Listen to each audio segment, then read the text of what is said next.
Thank you very much for inviting me to speak to you today. It's really lovely to be with you. As Rachel said, I'm from the Princess Project, which is a Christian charity based here in Maidstone. Let me just see if this is working. Oh, perfect. It's always good when technology actually works. It's my bugbear. I don't get on with technology. But we have a vision basically to transform the lives of mums experiencing disadvantage through unconditional love, support and encouragement. And we do that by basically offering a holistic package of support to the families that we meet. And I'll tell you a bit about those services in a minute, but really through all of those things, we want to demonstrate the love of Jesus in everything that we do. And relationships are absolutely at the heart of everything we do. We don't want to just run services, we want to build relationships with people. And really we just want to help to those mums that we meet and build relationships with to really know and understand that their lives have value and meaning and purpose. So, actually, I'll go back one because I've skipped over myself. Just a little bit of an introduction as to how the Princess Project came into being, really. Back in 2002, my husband and I had just moved to Maidstone, and we started with our church at the time running an outreach project in town at Trinity Foyer, which some of you might be familiar with, but it's basically back then, it was supported accommodation for young people who would otherwise be homeless. And we just used to do a few activities with them every week. And we got into relationship with some of those young people, and some of the young women that we met actually became pregnant during the time that we knew them. And it was at the same time that we were starting our own family. And actually, the contrast in our situations really struck me. So becoming a new mum for the first time was hard enough when I was fortunate enough to have a husband and a house and a car and a church and a family and friends to ask the difficult or the silly questions about what was going on with your baby. But actually a lot of the young women that we met had none of that support at all. They were moved into a flat on their own with a baby, and they were very isolated and really unable to access the support that there was available. They weren't able to access it for whatever reason. And really just at that point, God put it on my heart to do something about it. And it wasn't for a few years that actually when my youngest started going to preschool and I had a few free hours a month that we were able to start putting some of it into practice. And we started off by running the befriending service, which I'll talk a bit about in a minute.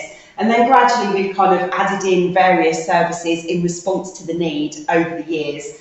So we started the befriending service in 2011, and it's gradually, the charity has gradually been growing since then. So this is our mum-to-mum befriending service. We match young mums in need of support with trained volunteer befrienders who are all women with parenting experience and members of local churches. We have a lot of grandmas on our volunteer team. So basically our mum-to-mum befrienders, we train them up to come alongside those mums and just to be a friendly face, a friendly person to stand in their corner and to have their back, really, just to give them that unconditional love and support. A lot of the families that we meet have a lot of people in their lives who are telling them what they're not doing right and where things are going wrong.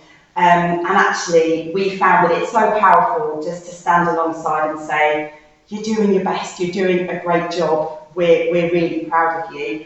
A lot of the mums that we meet don't actually they haven't actually had a good role model of being parented themselves, often don't have good relationships with their own families, their own parents, and so actually providing that sort of positive role model and just consistency is the key. We offer long-term support through this, so we come alongside mums for anywhere from 6 months up to 2 years.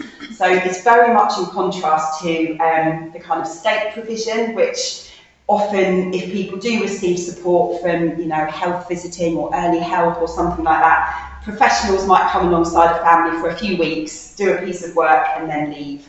And so being able to have the sort of luxury of providing that consistent long-term support for people who have just never had that consistency is really, really powerful. And at the end of the 2 years, we have like a little graduation ceremony. So that's what these pictures are of, really. And that looks, it varies depending on the mum. The mum set the agenda for this project. So right at the beginning, you say, what would you like to get out of it? Sometimes it's just meeting another grown-up for a chat. Sometimes there's a particular issue that they're wanting help and support with. But yeah, so each mum's journey on the befriending service is different, but we do like to celebrate the journey that they've been on, however they want that to look like. We also give gift bags to new mums to help them to know that they are valued and special.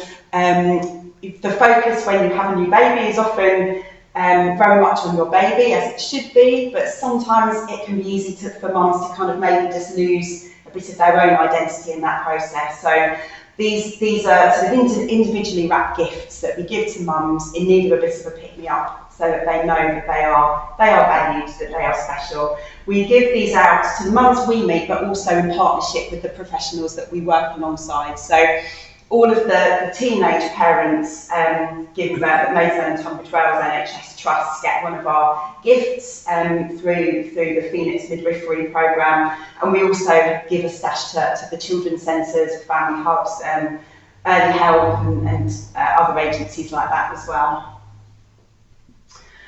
So this is Top Cycle.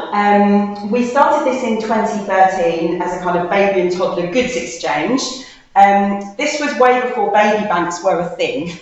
So now everyone is very familiar with the concept of a baby bank, very much, a bit like a food bank, but for baby and toddler items. But it was a bit of a novel concept when we first started doing it in 2013. And actually, when our vicar was trying to explain it to the church congregation, he basically ended up making it sound like you could bring your baby and exchange it for one that maybe was better behaved, or you like the look of a bit more. So we had to just kind of bust that and say, no, it's just the baby equipment that we're exchanging. So basically, it's an opportunity for people to pass on their pre-loved baby and toddler items, and for us to pass them on to families that need them. We also buy nappies, formula, toiletries for families in need as well. So we started off doing that as a kind of monthly pop-up event in Parkwood, but we've now expanded that to that runs now every week in 5 different locations across Kent, alongside our mums hubs, which I will talk about in a second.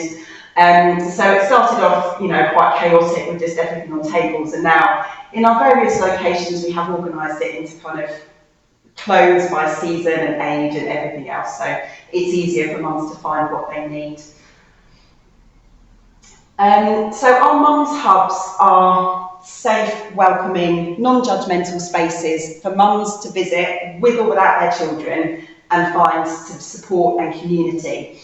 So they're not baby and toddler groups. There's lots of very good baby and toddler groups that already happen. So these are really for mums who don't feel able to engage with those for whatever reason, but also for mums who might want to come without their children. I was actually having a chat yesterday with somebody who said, my little one's just gone to nursery, and so I don't feel like I can go to a toddler group anymore, but I still want to talk to people about the struggles that I've got on, the issues and everything else.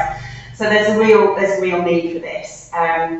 But actually we try very hard to make it a very welcoming, inclusive space. So we see a lot of mums who don't go to other groups for whatever reason.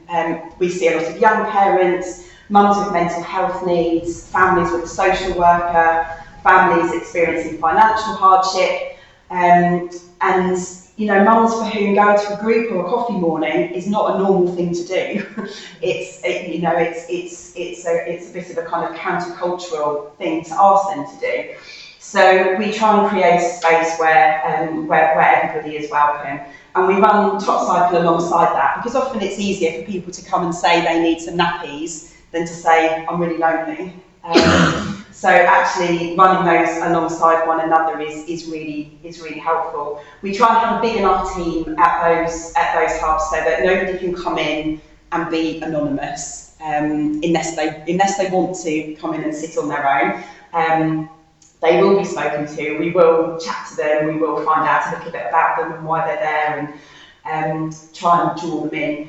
And it's a really good way for mums to connect with one another as well, especially now for some of our young parents. They're very connected digitally with one another, but actually connecting each other in sort of physically, face to face, is quite challenging.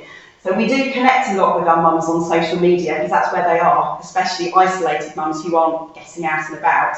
So we often kind of make initial contact that way, but then it's nice to be able to help them build relationships in the real world.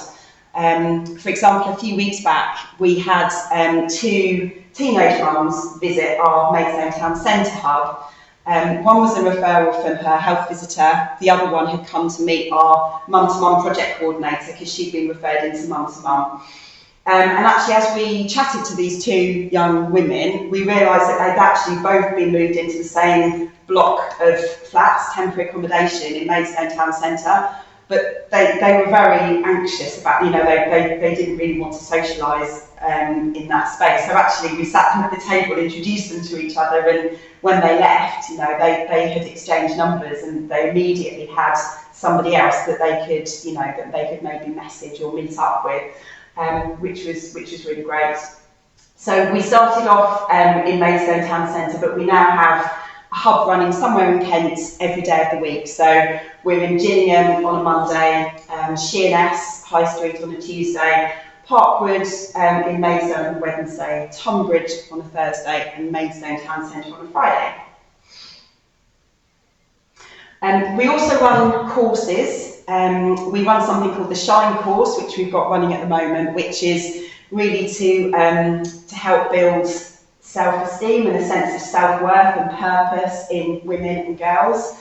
And we also run a course called Babies Matter, which is the picture on the left there, which is a parenting course that's designed for new and expectant parents who are experiencing disadvantage. So it's a great resource that's specifically targeted at the families that we meet, and just really help them to sort of understand the importance of attachment and bonding with your baby in those first few weeks, and looking after your own mental health. Basically just resourcing those parents with some of the tips that they might not have picked up, as I said before, from their own families growing up. And that's been a really valuable resource. Our newest thing that we've started running is something called Hope Cafe. So, that's gone on. Don't know why that's not working. But it's basically Hope Cafe. We're a Christian charity, as I said. So, but actually, we have a very clear talking about faith policy for most of our services, in that we're dealing with a lot of vulnerable people. So we only talk about our faith when we are asked about it. So we don't initiate conversations about faith with our mums, apart from at Hope Cafe, where it's basically a safe place for mums to come and explore matters of faith. And some of our mums have said that they really value having that, because there isn't really anywhere else they can do that. They said their friends would think they were bonkers if they started asking about, the meaning of life and big questions about God, but they didn't feel able to come and talk about that in a church setting, because they felt like it would be kind of disrespectful to people who knew what they believed, which was quite interesting. So yes, we're basically we're doing that once a month, just at Parkwood at the moment, but we would like to roll that out to try and so that we can have that in our other locations as well. I might just grab my notes so I know where it's gone. That's all right, just so I don't forget anything. This happened to me last week as well, so I've got a cheat sheet to remind myself what I meant to say. We've actually started replicating some of our projects as well. So back in 2019, we were fortunate enough to to be finalists on the Cinnamon Network's Project Lab competition, which basically looks for sort of church-based social action projects that they think might be able to be scaled up and replicated. So we were really lucky to be mentored for 2 years by by the chap who helped franchise Costa Coffee across the UK, so that we could get some of the projects that we developed to the point where churches in different parts of the country might be able to replicate those in their own settings. So we've now got a mum-to-mum project running in Cambridge. We've got a mum's hub that's just opened in Luton in Bedfordshire, and we have they've just opened one of our top cycle baby banks in Chesterfield, in partnership with Edge Ministries. So that's very exciting. We're going to Big Church Festival in a couple of weeks' time to try and meet other churches as well who might be interested in partnering with us to run one of our projects in their setting, in their community. So we carry out sort of termly anonymous questionnaires from our mums to basically find out how we're doing, what their experiences of using the services are, so that can inform what we do going forward. So I just wanted to share some of the data from our last questionnaire that we did just literally a few weeks ago. Oh, thank you. That's great, Al. Is it changing? Oh, hang on, let's see if I go forward. Oh yes, okay. Brilliant. Oh, overshot now.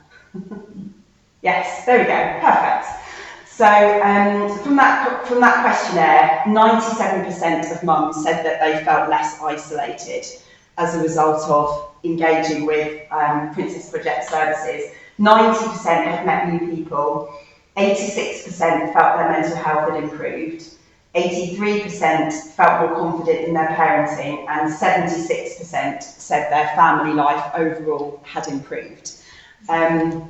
So we were really, really proud of those statistics, just because it helps to kind of quantify. Sometimes it can be really difficult to quantify the work that we do because it's so relational. So things like that can just really help give a sort of snapshot of the impact that it has. And some quotes from some of our mums. I won't read more, but the Princess Project has helped me and my family in terms of reducing baby expenses, helped me to meet new people, reduced any form of depression and loneliness. I feel happy anytime I attend the Princess Project. The Princess Project has given me hope, comfort and strength when I thought I had none. The practical support meant my son rarely had to go without essential items such as buggies, nappies, etc. And then the gifts and donations of toiletries and luxuries reminded me to take care of me. And we work with, as sort of said before, we do work closely with a lot of partner agencies. So we have referrals from health visitors and early help, social services, schools. So we work really closely with a lot of other agencies in Maidstone and beyond. And actually, early help workers, for example, quite often attend our hubs because they know that we see families that they don't, that wouldn't go into a children's centre or a family hub. So they will quite often send one of their workers to us so that they can meet families in our setting. There we go. And actually there's, if anybody did want to get involved, there are lots of ways that you can do that. So first of all is sort of helping out is to give in terms of either finance, but also gifts in kind. We get a lot of gifts in kind. So new items to go in our gift bags for new mums, or donations of nappies, baby formula, pre-loved baby items. The only caveat I would say with that is that we have limited storage, so we're always having our logistics are a nightmare. So Louise, our wonderful administrator in our office, is constantly juggling what we need, what we have room for, what we can take, what we can't at any given time. So everything goes through her. So if you have anything to donate, please contact Louise in our office and she'll tell you what we can manage. We have lots of volunteering opportunities as well, especially actually on a Thursday morning. We are really, really desperate for volunteers at our new Tunbridge hub. We're really short of volunteers there, and that all of our hub teams run on a rota basis, so it's not every week, it's as often as you feel able to help out. But it's really a question of being able to chat to people, make them a cup of tea, and listen. That is, you know, in a non-judgmental way, that is pretty much the role description. So if that's something that might interest you, then do have a chat with me. And if you're a praying person, please do pray for us. We really, really appreciate that. We have a prayer team that covers everything that we do in prayer, and they meet on Zoom once a month as well. Our most remote volunteer is an amazing lady called Tracy, who discovered us in lockdown. She was a single parent herself back in the day, and I don't know how she stumbled across our website, but she said, I wish I'd had this when I was that age, and she wanted to join our prayer team. So she has been faithfully praying every single month for about 5 years from Germany. So she joins us on Zoom every month. And gets sort of messaged all the prayer requests, and she's just as much part of our team as the people that we see in person every day, when none of us have ever met her. It's amazing. So there's no barriers to that. If you'd like to get involved with that, then do let me know. And we're always happy to have visitors as well. So if you'd ever like to come and see what we get up to at the hub, meet some of our team, come and have a cup of tea with us, then always welcome to do that as well. So just let me know and we can sort that out. I've got some leaflets here which have got all the contact information and our website address and the phone number and things like that as well. So do grab one of those. And finally, we are actually having a fundraising meal at Frederick's in Maidstone on the 11th of June. So if you would like to come along and join us for that, it's going to be a really great evening. So do come along and have a nice French meal in aid of the Princess Project. Shameless little sort of fundraising plug there to finish with. So if anyone has any questions, I'd be more than happy to answer them, either sort of now or just over a couple of afterwards, if you're like me and don't like asking questions in public.